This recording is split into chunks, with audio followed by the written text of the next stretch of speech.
Hey, Raising Athletes podcast fans, Kirsten here, and I have to share my new favorite hydration secret with you.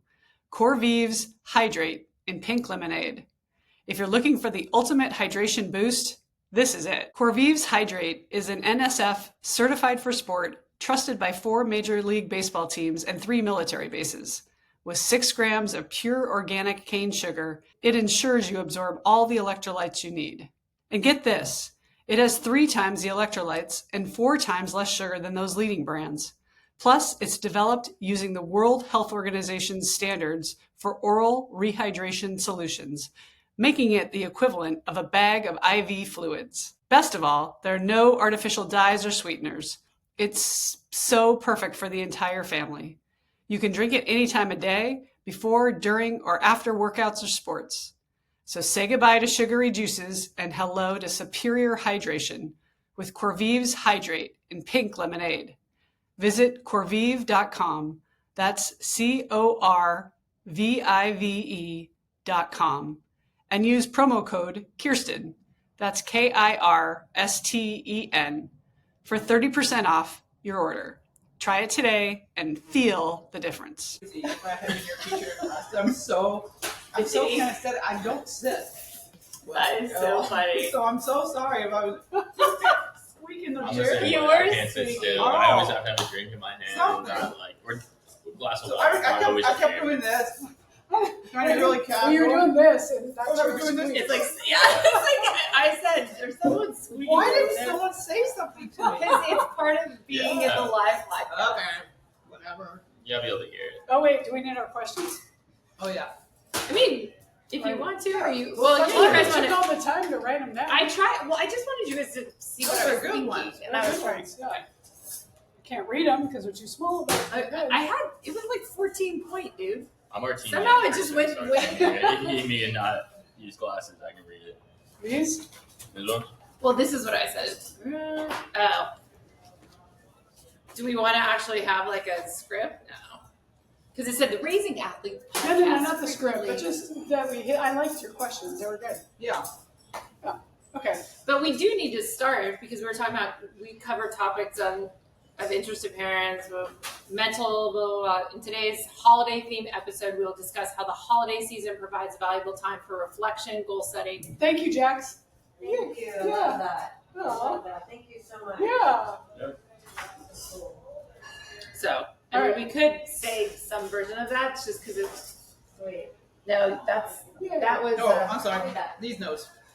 Do you want to read it, Susie, or you want me to do the answer? No. No. No, maybe- Never. Never. Come on, ever. Matteo. Okay, we're recording, so we can just go ahead and go. Well, we'll just quit now. Yeah. Yeah. Okay, we'll cut it out. Yeah. We can edit. Cheers. All right. Hello. Cheers. From holidays. Happy Long holidays. Beach, from California. Happy holidays from the Raising Athletes podcast. We are now wrapping up year 5. We're starting year 6 in 2025, which is really crazy to me because when I called Susie 5 years ago and we talked on the phone for a couple minutes and I said, so what have you done? She's like, well, I've done a book. And I was like, okay, we can't do a book. And so then I hung up and then I called her back and I was like, you want to do a podcast? And Susie was like, okay. Sure, I've never done a podcast, but yes. Sounds fantastic. Sure, that sounds like fun. So having 0 experience, 0 understanding of how the whole thing works, we MacGyvered it for at least 4.5 years, 4 years until we got more help. So we're excited to have Tanya Mitchell and Matt McGonigal here who have been the behind the scenes for the last 1.5 years, Tanya too, Matt the last 9 months, making this all come together. And we're here at Watch Me Sports. We thought it would be fun for people like to see behind the scenes and how it's all going. So we're going to just do this fun little holiday episode. We should have like, Yeah, we do Reindeers or this. something. we need Yeah. antlers and ears and like a Christmas hat. You can post-production. Yeah, we're gonna put Yeah. a little. Yeah. Put everything like the string like across the back. All right, so Matt's going to play host. Okay. All right. So, since we're celebrating the holidays and we're a sports podcast, do you have any family or team holiday traditions that help build unity or motivation or competition? Oh, Oh, okay. come on. You're the mom of four Yeah. boys. You have to have like tons of competition. In our household, at 4 boys, never. Never. I mean, one of our biggest competitions, we play board games. We play that over like the holidays and Monopoly, especially. Actually, we used to play category. It was Christmas Eve. We were playing, and finally at the end, it was myself, Luke, and Christopher were playing. And then Christopher, after like 1 o'clock or 2 in the morning, like, I'm out of here. And Luke and I just kept going just going till who knows, one of us won. And we went to bed. The next day, their girlfriends and now more their wives said, "You are no longer allowed to play category when we're all together." Too competitive? We got a little competitive. My kids like, oh, like a food. I said tofu. They had me a letter that started with T. I said tofu, and they're like, "That's not a real food." I'm like, It's a real food. yeah. So yeah, that was one of them. But our biggest tradition was going to a movie on Christmas Eve night or Christmas night, one of those nights. So, Fun. yeah, family movie was always. Do you know if any of those have carried on? So you have now 9 grandkids? We still do it. We still do do it. it. Thanksgiving or Christmas. We'll find the movie that just came out. Fun. Boom, Wanted 2 is coming out November 27th. I just saw it. It'll Wow. definitely be over Thanksgiving. Oh, very good. There you go. What about you, T? We play card games all the time. There's a game called Pounce, and it's like solitaire, but you play on each other in the middle. Oh. And then there's a pounce pile, so you have to get like rid of it, and then you can yell pounce. And so we literally indoctrinate every kid. And then some point, like 6-year-olds are playing with grown-ass adults that are like really like, yeah, and it's and then they don't come back because they get like, they're like frustrated because they're going so fast and all this stuff. But we definitely do that. And the other thing is, and this might not have happened for you, Susie, because your kid was playing on an NBA Christmas Saturday, but the Lakers played all the time. We were on there. Christmas. That was another family And so tradition back in the Laker days. we watched, and then my cousins are all Clippers fans. So there'd be Lakers Clippers Christmas, and we would all wear our separate gear and root against each other. Yeah, we didn't know what to do with ourselves once Luke was no longer a Laker. Now we have to actually do something on Christmas. We don't get to just go to a game for Christmas. It's It's so kind of that tradition. Yeah, lasted 9 Like, and a half years. well, as normal people just watched it on TV, but I'm just. That's awesome. Oh, my God. Oh, yeah. We had that Oh, tradition. yeah. We were okay then. We had a couple of good teams back in those days. Oh, my God. It's like, when's Christmas dinner? No. When's the NBA game? Yeah, exactly. What about you, Matt? My family growing up, we played a lot of board games, a lot of card games, and then last year my niece started a new tradition where the kids come up with a game. Which, when a 7 and 10-year-old are running the game, Oh, I don't know the rules still, but we're gonna keep the tradition going, and we're gonna find out what the game is this year. So it's been really fun. It's like, as the nieces start to come into age. They're about, the oldest one's 10 now, so new traditions are being made, and the biggest tradition is we don't really get out of our pajamas all day. Oh, I like that 100%. one. Yeah, we never get Yes. out of our pajamas on Christmas. Beautiful. Yeah. That is good. Well, for the longest time, my sister lives in Park City, Utah, so I don't know, for the last 15 years, we would all go there. So we would be skiing all week, and then it was nice to have a white Christmas because we're living in LA now, most of us, so it was like, okay, great to be able to go to the snow, ski. But for the last 3, this will be the 4th year, everybody's coming to us. So the traditions have kind of changed because no ski, so Top Golf is kind of, because it's too cold to play around, but at least we can go be competitive. The other thing that we always do is a jigsaw puzzle. My twin sister Colleen loves puzzles. So most of the time she's sitting over there, but most of the time the grandkids are jumping in. So I always try to find those puzzles that it's almost the same color throughout. It's really hard because if it's not, And really? 2,000 pieces. yeah, because if it's 500 pieces, it's like, chump Yeah. change. Yeah, that's awesome. So fun. Okay, so is the holiday season a good time for athletes or any of us to rest, recharge, both physically and mentally, Susie? I think it's a great time to get some rest, but when your kids are playing college ball or NBA ball, it's not a time of rest. I mean, even high school ball, to be But honest. like even in high school, my kids were in tournaments all over the country, and I would just get on an airplane. And one time I went to Myrtle Beach, and then Christmas morning I flew up to New York because my kid from Princeton was playing at Madison Square Garden. So like, but I always just made it. It's like in my world, because I'm one of 10 kids, and Christmas was huge. I always make sure I was always back in the day with the kids. That's why we all went to Laker games for Christmas. Right. You know what's interesting when you say this is, to me, what it becomes about, and as a parenting podcast, you're always talking about like what stresses you out, right? And so as a parent, they're like, I'm going to be in Salt Lake City for a tournament. How do I make Christmas? And so I raised my daughter as a single mom, you know, a child of divorce. And so she would go every other Christmas to her dad's. And what I always said is, we just had Christmas early. So if she left the 17th, we did it the 16th. The whole family came over. We did all the traditions. We did all this stuff. It doesn't have to be the 25th. Right. So like, give yourself a break as a parent. It doesn't have to be on a certain day. The point is that you're together, you have traditions, you do stuff like that. And so I do think that, like, as we talk to parents, and you guys do it so well, and I'm jumping in here, it's just give yourself a break on some of this stuff. Like, your traditions can change. The point is that you're together. 100%. Absolutely. Do you have any traditions on goal setting for the new year? Matt, do you do any goal setting for the new year, or does it kind of happen when it happens? He's getting ready to run a marathon here, so he's been doing some serious training. Yeah, I would say going into every new year, I look at it. I always feel like that time between Christmas and the new year is a phenomenal time for reflection. So I like to look back at the past year, take note of what I liked, take note of what I didn't, see what I want to do more of, see what I want to do less of, and kind of just assess the energy going into the new year. I would probably say, goal setting wise, you know, sometimes I'll have something like this year, about halfway through the year, I decided to run a marathon.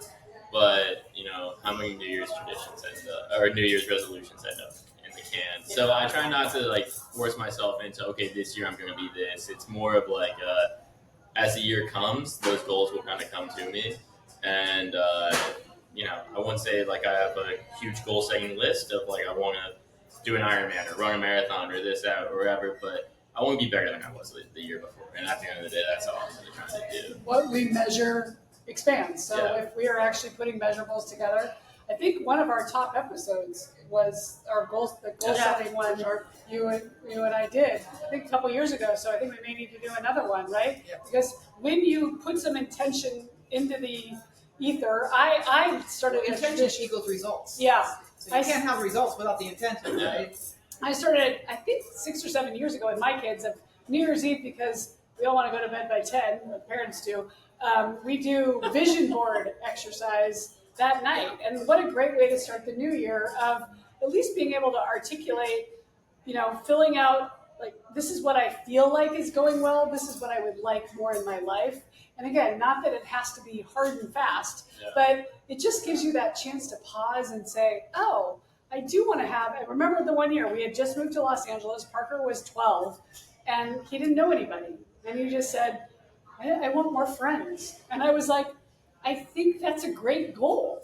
And he got invited, got invited to one bar mitzvah, and he won the dance competition, and then he got invited That is it. to every single That's all bar you need. mitzvah Yeah. and bar mitzvah after that. Maybe you get the moves from you and show us the moves. Yeah, Come on. so all I'm saying is he actually manifested what he was focused on that year. And that is a great goal. I want more friends. I'm new here. I don't know anybody, right? Yeah, that's so good. On a funny anecdote, and I don't even know how I should say it, but I always remember 2019. I was like, okay, like quit my job. I was like, I'm going to start something new. I'm going to give myself 3 months off and figure it out. And then the pandemic happened. And I remember thinking, oh, 2020 is going to be my year. I feel it. And I was like, dang, I don't know what I did in that 2019 like goal setting, but I missed. We all did. We all know. I know, right? Laughter gets you through that. So. Yeah. What favorite book do you recommend? What are you reading right now, Susie?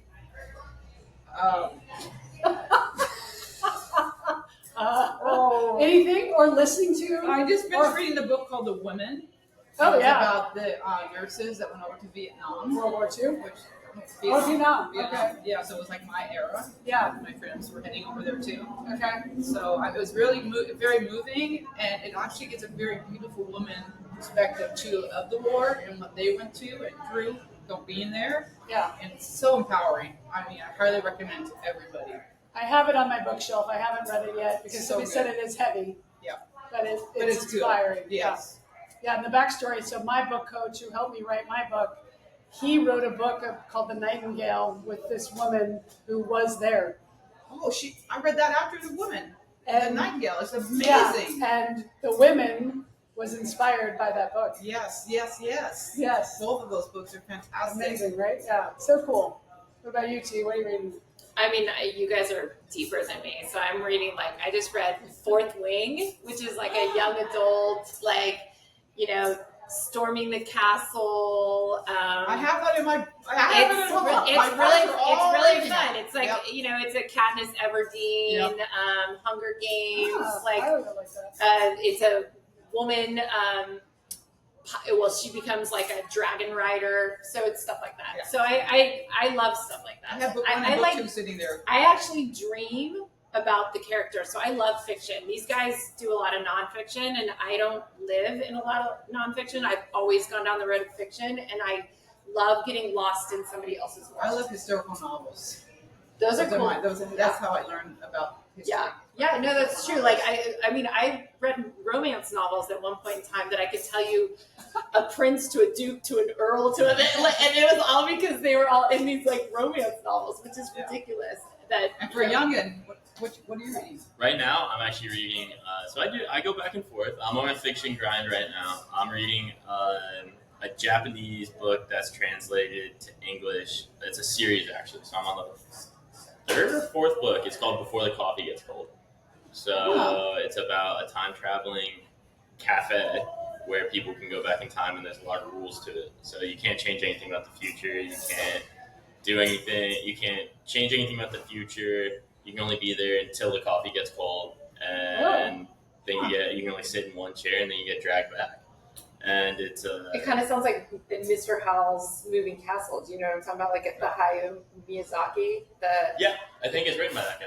Oh, I don't know. I might be getting the name wrong. Because he does that Studio Ghibli, it's the same kind of stuff. Yeah, that's what it sounds like. Yeah. He's a movie writer too. Yes. So the author's a movie writer. Okay. Yeah. Really cool. It's a fascinating book. I'm on I always read it every fall because I feel like coffee shop. There's something cozy about it. So I used to read it on all my away trips in college, and now I'm on to the fourth book, and I'm about 2/3 of the way through. So yeah, I was reading that on the bus here.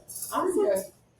I just finished Malcolm Gladwell. Just had the 25th anniversary of The Tipping Point, so it's called Revenge of the Tipping Point. Oh. Yeah, fascinating. Wow. Because he said my plan was just to go back and rehash what I wrote about, but of course I went back and I'm like, why did I write about that? And what is that? That's not important. And he brought out the new cases around the opioid addiction and about all these things that have been these patterns that we really haven't seen about teen suicide and how, very interesting. So I found that one really fascinating. So super fun. That's why these guys are in front of the camera. We're not here. We're reading the fiction book. I'm I want to ride a dragon. I'm just reading about my morning routine. This is how I can make myself better. And I was like, I wish I was riding a dragon in the castle. Yeah. You're paying attention to things that matter.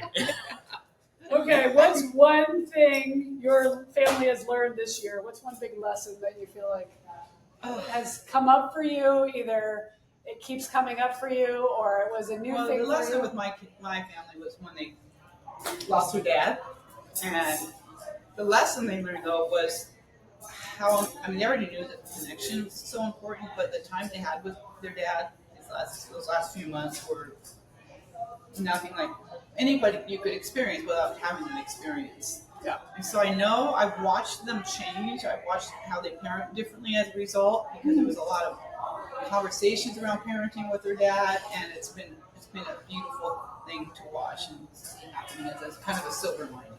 A life lived well. Yes. Celebrating a life lived well. And can I say how much I respect you, because while you've been divorced for 30-some years, your respect for him and the role he played in your boy's life, like, it's very beautiful to see. Thank you. Yeah. Thank you. Yeah. He's probably the man that had the most tender heart that I've ever known. Obviously, I was 20. Yeah. Yeah. We had a kind of a journey together for 50-some years. Yeah. Beautiful. What about you?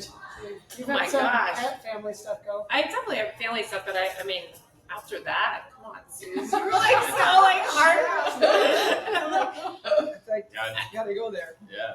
yeah, I mean, I think that you learn, something I've learned is boundaries, because I'm someone that shows up for a lot of people, and sometimes to the detriment of myself. Yes. And so I think that I've had to figure out in the last couple of years how to show up for people, but sometimes say, hey, this doesn't have to be me. Like, and I'm not ever going to not show up, because that's something I love doing, but maybe all the other small tasks that come up as part of that, I don't have to do all of them. Because there was something in me that was like, oh, I'll just do everything for everybody and it'll be fine. Well, and it's so beautiful when you're saying that, Tanya, because while you're doing that, we want to remember that 95% of what our kids learn is what we model, not what we tell them. So for your daughter to see this now in her early 20s, right? Is Yeah. she 20? She just turned 20. Yeah. Yeah. So you're modeling how that looks and how to do that. So it's a beautiful lesson for the entire family. Thank you. Thank you. What about you, Matt? I'll have to follow up with those after this. But, No. I mean, I had. That's why I'm going last. I know. I was like, we went really deep.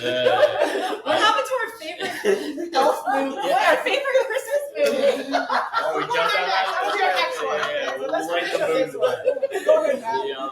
I had the opportunity to do a week-long cross-country road trip with my dad this summer, and I would definitely say, like, the thing I learned the most from him is his ability to learn from us, and the fact that, like, he's having an amazing career, being an amazing father, amazing grandfather now, and I see him wanting to be a better person, man, husband, father, all of the above.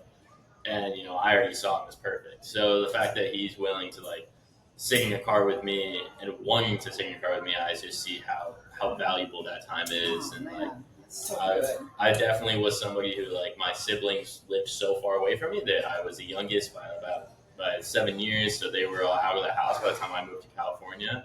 So I learned how to have a life without them. And I think this past year I got to live in the Midwest for a while and be close to them and spend 2 weeks with my sister and her kids and 2 weeks with my parents in Ohio and 6 months with my brother. And it's just like that, no amount of money, no amount of value, like materialistic things compared to the value I get from just being with them and seeing them on their day-to-day and seeing my sister with 3 kids run from 5 different practices every night, which is like, it's ironic that I'm working for a podcast that talks about that. And I'm telling her, I'm like, maybe you don't need to do all those sports, maybe we can slow it down a little bit. And she's like, what do you mean? We're going 100 miles per hour. So, like, just being part of the carpool and everything, like, it just, that time is, you can't compare it to anything. And so, what's yours, Kristen? So my father passed, when this will air, it'll be Christmas-ish, January 2nd, 2019. So it'll be 6 years. And he still lives on in me. And I feel very blessed to have had amazing parents who gave me every opportunity. And so this summer, or just this past fall, my kids are gone. So I got the jury duty call and I'm like, I don't have an excuse. So I went to jury duty. Long story short, but I ended up getting almost all the way to the last round. But the gentleman I sat next to, turns out he was in the Air Force. My father was in the Air Force. He was stationed in Grand Forks, North Dakota. My father is from Grand Forks, North Dakota. He served alongside a lot of the people that my dad knows, and he had the exact same demeanor as my father. And I was like, it was just this very strong message of, and Kira, you're doing the right things. And it was exactly what my dad would have said. And here's a stranger that I never met, but I hope to do that for my kids, that my kids will one day say, you know what, maybe what she said back there made a little bit of sense, and it lives on long after. I have both of the boys on the podcast. I will have Kylie on at some point as well. And if nobody ever listens to it, I just love that they're going to be able to go back and see what their 24-year-old self thought, see what their 21-year-old thought, 20, these moments, and to be able to timestamp it. That's why we do this. So we do this. I hope that this serves you. So we're going to finish with, Favorite all right, movie. favorite Christmas movie. Who wants to start? Elf, duh. Love Actually, duh. Oh, I do love That's a Duh. good one. Oh, I like that. Oh, I love that one. Yeah, I do love Love There's Actually. also a weird, I don't know why we do it, but I love Sound of Music. And Yeah. why is it Christmas movie? Why not? I love that and It's a Wonderful Life are like those are like classic NBC Christmas movies. Mine threw off the Red-Nosed Reindeer. Oh my God. My mom and I used to watch that every Christmas, and we still do. So, but now all of my siblings played Elf growing up because my mom wouldn't get the Christmas presents wrapped until about 3 a.m. on on Christmas Day. So all my siblings played Elf for me, and now they have kids, and they don't like to acknowledge it because they have kids and their lives are a lot harder than mine. But I now have been doing this for about 10 years, and so I've been playing Elf with my mom, wrapping presents, doing all the last minute, stuff, and we revived the tradition of turning on Rudolph and watching it. It felt The claymation. the claymation. The claymation is when the storm comes in. The Island of the Misfit Toys. Yeah. Oh my God. We used to love Heat Miser and Mr. Snow, right? I refuse. And that's like a Heat Miser. that might be even like a variation on the other side too, right? Yeah, like that there's was like also two the- extra ones that they do. There's like Rudolph and there's like extra. I know my mom never only let me watch the traditional one. It was the true claymation one that like the nieces walk in sometimes and they're like, what is that? What is like they that? get a little scared by the puppet. So yeah, that's a real problem. Well, whatever you're celebrating this holiday season, Hanukkah or Christmas or none of the above, we want to say thank you for supporting us. Thank you for being on the journey with us. Thank you for tuning in. We honor you and we love what we do, so we appreciate you being here. Cheers. Cheers! 2025, let's do this. Oh my God. 2020. Yes. Hey, Raising Athletes podcast fans, Kirsten here, and I have to share my new favorite hydration secret with you. Corvives Hydrate in pink lemonade. If you're looking for the ultimate hydration boost, this is it. Corvives Hydrate is an NSF certified for sport, trusted by 4 Major League Baseball teams and 3 military bases. With 6 grams of pure organic cane sugar, it ensures you absorb all the electrolytes you need. And get this, it has 3 times the electrolytes and 4 times less sugar than those leading brands. Plus, it's developed using the World Health Organization's standards for oral rehydration solutions, making it the equivalent of a bag of IV fluids. Best of all, there are no artificial dyes or sweeteners. It's so perfect for the entire family. You can drink it any time of day, before, during, or after workouts or sports. So say goodbye to sugary juices and hello to superior hydration with Corvives Hydrate in pink lemonade. Visit corvive.com. That's CORVIVE.com. And use promo code Kirsten. That's KIRSTEN for 30% off your order. Try it today and feel the difference.